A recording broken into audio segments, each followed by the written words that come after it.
O bakit sila nag-imbento ng ayuda? Oo.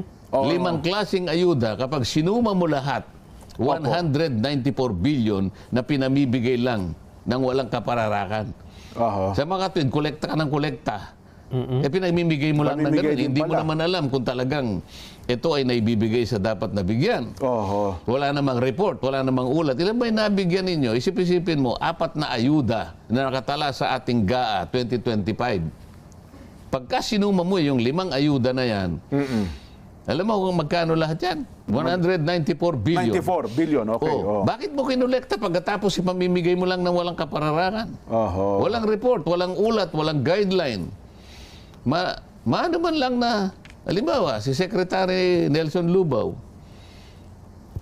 sinubukan niya sanang kumuha ng report. Tingnan nga natin yung mga nabigyan natin ng AIX, Oo. ng TUPAD, ng AKAP, ng MAIP, ng Porpis. Tingnan nga natin kung ano nangyari sa buhay nila. Parang ay may pagmalaki naman natin na may katuturan ng pagbibigay natin. Wala naman eh. Oho. Oh. Kinukolekta mo, pinamimigay mo rin. Ang sinasabi ko, wag nang ganun.